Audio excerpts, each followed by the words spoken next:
तो मेरा board exam का पूरा एक्सपीरियंस और मैम का इंग्लिश का एक्सपीरियंस, इन दोनों को मिला के हमने ना कुछ डिस्कशन किया। उसमें हमें पता चला कि 5 मिस्टेक्स है जो बच्चा प्रिपरेशन के दौरान 2 मिस्टेक्स करता है और 3 मिस्टेक करता है एग्जाम लिखते टाइम पे। अगर वो मिस्टेक बच्चा अवॉइड करे तो उसको 20 से 25 मार्क्स भी बढ़ सकते हैं। अब ये डिस्कशन से निकला है तो बच्चों तक पहुंचना चाहिए। तो this video for semi English बच्चा भी और फुल इंग्लिश वाला बच्चा भी।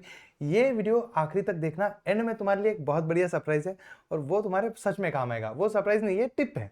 वो टिप सच में काम आएगी प्रिपरेशन टाइम वाली। तो पहले हम एग्जाम वाले 3 सीक्रेट बताते हैं आपको, जो मिस्टेक्स है वो बताता हूँ। उसके बाद 2 प्रिपरेशन वाली मिस्टेक्स है और आप इसमें से कौन सी मिस्टेक कर रहे हो या फिर आपसे हो जाती है एग्जाम में, आप खुद बता देना। तो मिस्टेक नंबर 1, मैम आप बताओ इसके बारे में। इनिशियल मिस्टेक्स हैं ये। कुछ इनिशियल मिस्टेक्स क्या होती हैं, आप सबको ये बोला जाता है डू नॉट जज a book by its cover, लेकिन जो पहला इंप्रेशन होता है वही लास्ट इंप्रेशन होता है और ये हमारी एग्जाम में काम करता है। टीचर जो है उसको बहुत सारी कॉपीज चेक करनी होती है। वो क्या देखेगा, अगर बच्चे का जो पहला पेज और जो पहला क्वेश्चन उसने अटेम्प्ट किया, अगर उसी में उसको मिस्टेक्स दिखी, जो डू एज डायरेक्टेड वाले लैंग्वेज स्टडी वाले सवाल होते हैं वो बहुत इजी क्वेश्चंस होते हैं, बट बच्चों को क्योंकि ग्रामर अच्छे से नहीं पढ़ा होता तो उसमें गलतियां भी बहुत होती है। अगर पहले पेज पर ही उसको 3 से 4 मिस्टेक्स भी मिल गई तो वो समझेगा आपके बारे में कि आपको नॉलेज नहीं है, आप एक अच्छे बच्चे नहीं हो, और अगर शायद भी आगे भी आप गलती करोगे तो वो गलती हमें नहीं करनी। वो सीरियस नहीं रहोगे ना तो वो क्या सोचेगा पता है कि वो तुम्हें नहीं जानता, कुछ नहीं जानता। वो सोचेगा मैं खुद ऐसे करता था जब मैथ्स का पेपर चेक करता था मैं बोर्ड एग्जाम का, अगर एमसीक्यू में गलती है तो मुझे पता है कि ये क्या ही लिखेगा। साइंस का पेपर मैंने चेक किया, जिस बच्चे ने एमसीक्यू में गलती की मुझे पता है ये आगे जाके गलती करेगा।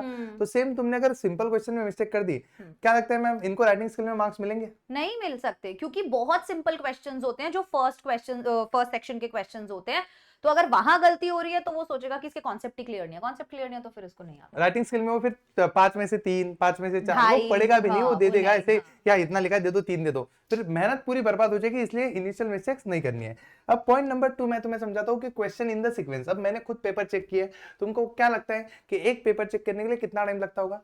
तो ये एक पेपर चेक करने के लिए टीचर को 30 से 32 मिनट लगते हैं, क्योंकि बहुत लंबा पेपर होता है पूरा अगर लिखा हो तो।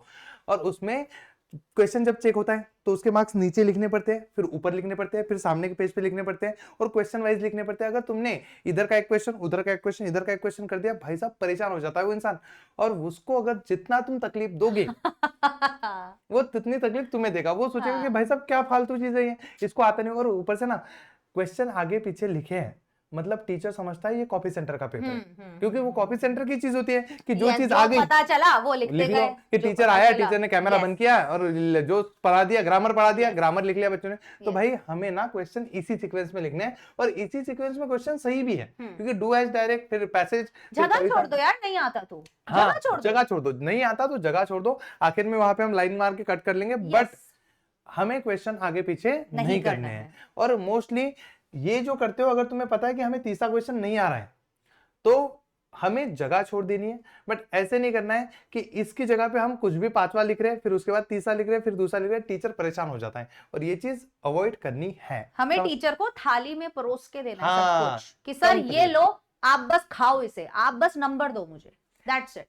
चलो next mistakes. Do not get blank, take 2 minute break. बहुत सी बार क्या होता है, पेपर देख के ऑलरेडी हम 3-4 दिन, अभी 1 हफ्ते का गैप है, इसमें बहुत कुछ पढ़ रहे हैं, कई बच्चे दूसरे सब्जेक्ट्स भी पढ़ रहे हैं, इंग्लिश भी पढ़ रहे हैं, तो दिमाग जो है तो दिमाग ही ना, है तो इंसान ही, आप भी परेशान हो सकते हो। और जब एग्जाम प्रेशर बहुत ज्यादा होता है तो बहुत सी बार ऐसा होता है पेपर देखते या लिखते टाइम आप ब्लैंक हो जाते हो।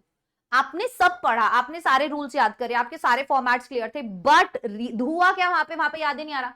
बहुत सी बार एक सिंपल सी चीज होती है सर, जब मैं भी बहुत ज्यादा काम कर रही होती हूँ तो मेरे को सिंपल स्पेलिंग्स में ही गड़बड़ हो जाता है। जैसे अभी आप बोल रहे थे मैम कल परसों मैं ये हियर की स्पेलिंग में ही कंफ्यूज हो गया था। और वो टेंशन में क्या होता है, बच्चों को समझ में नहीं आता क्या करूं, और अंदर से ना वो धक धक बढ़ जाती है कि गलत हो रहा है, गलत हो रहा है, अब तो याद ही नहीं आ रहा, अब तो याद ही नहीं आ रहा, ये तो मुझे आता था, अगर ये नहीं कर पा रहा तो कुछ भी नहीं कर पाऊंगा।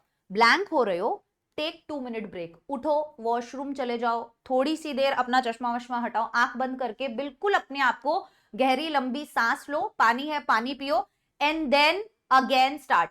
हो सकता है वो सवाल उस समय ना निकल रहा हो, अगले सवाल से स्टार्ट चलेगा। तो ऐसे करोगे तो बढ़िया जाएगा। बट वो ब्लैंक कंडीशन में तुम लोग को पेपर खींचते नहीं रहना, बर्बाद हो जाएगा, तो इससे टाइम वेस्ट होगा और पेपर भी अच्छा जाएगा नहीं। और ये ब्लैंक होने का रीजन मैं बताता हूँ, जब भी बच्चा क्या करता है, कम पढ़ के जाता है ना, उसकी वजह से वो चीज होती है। और ये तीनों थी पेपर वाली मिस्टेक। अब प्रिपरेशन मिस्टेक बताता हूँ कि ये चीज क्यों होती है। दोनों वजह से ही हो सकता है एक्चुअली, ज्यादा पढ़ के गए हो ना तो भी हो जाता है ये गेट ब्लैंक वाला, और कम वाला में भी तो हो जाता अब मोस्टली ब्लैंक होने वाला बच्चा कौन सा होता है? ये वाला, कि वो क्या करता है, क्वेश्चन वाइज स्टडी करके जाता है। भाई तुम लैंग्वेज पढ़ रहे हो, तुम कोई मैथ्स नहीं पढ़ रहे हो कि क्वेश्चन क्वेश्चन करके चले गए।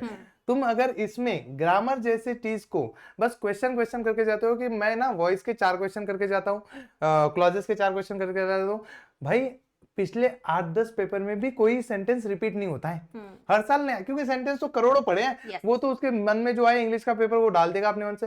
तो सेंटेंस हमेशा चेंज होगा, तो तुम्हें पता होना चाहिए कि रूल्स क्या लगते हैं। Exactly. तो तुम जो जो क्वेश्चन वाली प्रिपरेशन करके जा रहा है, ग्रामर ठीक से नहीं पढ़ रहा है, भाई तू ब्लैंक होगा, और तू जो पहली तीनों गलती बताई ना, तेरे साथ तीनों होगी। yes. और तू फिर पछताएगा कि भाई साहब ये क्या चीज हो गई, और सवाल नहीं निकलेगा। नहीं इस बात की निकलेगा। गारंटी मैं दे रही हूँ कि निकलेगा ही नहीं। गारंटी कोई कितनी भी दे दे, बट इस बात की गारंटी मैं दे रही हूँ कि अगर कॉन्सेप्ट नहीं पता, रूल नहीं पता, तो ग्रामर का सवाल तुक्के में भी नहीं निकल सकता। वही नहीं होता। और तीसरी चीज है राइटिंग स्किल। तुम में से बहुत सारे बच्चे एक लेटर करके जाते हो, एक मतलब कोई भी जो चीजें रिपोर्ट राइटिंग एक करके जाते हो, भाई तुम एक करके जाओगे ना, तुम्हें बता रहा हूँ वहां पे एक ही वो नंबर टॉपिक अगर मिलेगा। ना एक ही नंबर मिलेगा, वो फॉर्मेट छोड़ के कुछ नहीं मिलेगा, हाँ। क्योंकि तुम वहां पे लिख नहीं पाओगे। हाँ। बहुत सारे बच्चों की यही दिक्कत है, तुम लिख नहीं पाते हो। तुम्हें ऐसा लगता है कि मैंने पूरा पेपर लिखा है, लेकिन जिसके अंदर जो चीज लिखी है उसकी वजह से मार्क्स नहीं मिलते। फिर तो दोनों बच्चे होते हैं, जो पूरा पढ़ के जाता है वो भी पूरा पेपर लिख के आता है। लैंग्वेज का वैसा ही है, जो एक एक क्वेश्चन पढ़ के आता है वही पूरा पेपर लिखता है, बट आखिर में एंड में ऐसा होता है वो 80 में से 70-75 लेता है, ये लेता है 45-50। तो ये चीज दिमाग में रखो। तीसरा है डू एज डायरेक्ट वाले क्वेश्चन। बहुत सारे बच्चे ना क्वेश्चन क्वेश्चन करके चल जाएंगे, भाई कंसेप्ट समझ के जाना। वहां पे क्वेश्चन टैग आता है, कुछ चीजें आती है, ग्रामर के क्वेश्चन आते हैं, क्वेश्चन समझ के जाना, क्लॉजेस वर्ड्स के क्वेश्चन समझ के जाना, मतलब कंसेप्ट समझ के जाना, ताकि तुम कोई भी क्वेश्चन कर पाओ। और ये रूल तो हमेशा याद रखो भाई साहब, ये इंग्लिश में लैंग्वेज में तो लगता ही लगता है कि more you read more you right. जितना ज्यादा पढ़ोगे उतना आसानी से तुम लिख पाओगे। Yes. अब लास्ट वाली चीज जो मोस्ट इंपॉर्टेंट है, वो मैं तुम्हें बताऊंगा 1 मिनट में, उसके बाद मैम आपको पूरा एक्सप्लेन करेंगे। वो चीज है कि भाई मैम के पूरे सेशन हमने पूरे लगाए हैं, उसका रीजन कुछ तो होगा ना, कि हम डिटेल में सारी चीजें पढ़ा रहे हैं। उसके साथ साथ हम पेपर लीक सेशन जो मॉर्निंग का लेते हैं, जिसे हम पेपर लीक सेशन नाम देते हैं, एक्चुअल में वो क्विक रिवीजन सेशन होता है। उस क्विक रिवीजन सेशन में हम जो पढ़ाएंगे उसमें से बहुत सारे क्वेश्चन एग्जाम में आएंगे, लेकिन वो सेशन समझने के लिए भी तो सेशन समझ ही तब आएगा जब ये 7 दिन जो साथ पे चल कर रहा है। हाँ। तो ये जो 4-5 दिन चलेगा उसको तुम अच्छे से पढ़ो, उसके बाद ही तुम्हें वो सेशन समझ में आएगा। अगर तुम में से किसी बच्चे के दिमाग में है कि उस दिन करके हम निकल जाएंगे, भाई तेरे को एग्जाम में क्वेश्चन दिखेंगे, तुझे लगेगा भी कि मैम ने तो ये सुबह ही कराया, सर ने तो ये सुबह ही कराया, हाँ। बस मुझे नहीं आ रहा है। तो अभी ये सर ने आपने मुझे बताया, सर मैडम पहला गाड़ी का गियर ना ऐसे लगता है। हाँ, मैं कहा, अरे सर बढ़िया, पहला गाड़ी का गियर ऐसे लगता है। मैं एग्जाम में जाके गाड़ी में बैठी, पहला गाड़ी का मैंने गियर लगाया, गाड़ी बंद होगी तुम्हारी। हाँ, क्योंकि प्रैक्टिस तुम्हें पता ही नहीं है कि क्लच दबाना होता है, धीरे छोड़ना होता है, फिर चलानी होती है, ये Right. नहीं पता। और ये लास्ट वाला एक्सप्लेन करो मैम, ये वाली चीज बच्चों को पता less study less practice less score. देखो यार, पूरे के पूरे लैंग्वेज का ये जो तुम्हारा पेपर होता है, इसके अंदर हम जितनी कम प्रैक्टिस करेंगे और अभी जितने कम क्वेश्चन सॉल्व करेंगे, उतने ही कम हमारे मार्क्स आएंगे। ये बहुत एक सिंपल सा फंडा है कि ये वो एक डायरेक्टली और इनवर्सली प्रोपोर्शनल वाली चीज जो होती है ना सर, वो वाली चीज है कि आपको रेगुलर क्वेश्चन प्रैक्टिस करनी है, सारे सामने अपने कॉन्सेप्ट रख के। मैंने तुमको एक पीडीएफ दिया, वो पीडीएफ तुम्हारे पास होना चाहिए। अब तुम पीवाईक्यू लगा रहे हो, उस पीडीएफ में देख लो कि ये रूल ऐसे था, वैसे 10 सवाल लगा लिए, 11वां तुम्हारे एग्जाम में जो आएगा वो लग जाएगा। जितना पढ़ोगे, जितना प्रैक्टिस करोगे, उतने ज्यादा नंबर आएंगे। और हम तो गारंटी देते हैं कि हम जो पढ़ाएंगे उसमें से क्वेश्चन डिक्टो दिखेंगे, बट डिक्टो दिखने के बाद भी तुम्हें वहां याद नहीं आएगा कि इस मैडम ने यहाँ किया क्या था। हाँ, तो हम चाहते हैं कि भाई तू पढ़ रहा है, हमारे क्वेश्चन एग्जाम में आ रहे हैं, बट तू लिख पा रहा है ना, वो ज्यादा इंपॉर्टेंट है। क्योंकि हम पढ़ाई इसलिए रहे ताकि तेरा स्कोर है, तो अच्छे से पढ़े। तो बस यही मिस्टेक्स है, तुम अवॉइड करो। बाकी तुम बताते रहो। लेक्चर्स आज आपका आने वाला है कितने बजे? 4 बजे ही मेरा लेक्चर है, फुल इंग्लिश के बच्चों के लिए, ग्रामर फुल इंग्लिश के बच्चों का। सारे के सारे पीवाईक्यूज उसके अंदर सॉल्व होंगे, सारे के सारे एक्स्ट्रा आईएमपी क्वेश्चन सॉल्व होंगे। और उन क्वेश्चंस को जब हम सॉल्व करेंगे तो we will go through the entire concept, कि अगर हम कोई एक नरेशन का क्वेश्चन सॉल्व कर रहे हैं, उस क्वेश्चन के साथ पहले मैं आपको पूरा नरेशन का एक्सप्लेन करूंगी कि यार देख ऐसा ऐसा ऐसा ऐसा, अब तू अगले 10 सवाल निकाल, वो निकलेंगे। बस इतनी सी गारंटी है। ठीक है, पढ़ते रहो, आगे बढ़ते रहो, मिलते हैं, चलो बाय बाय बाय।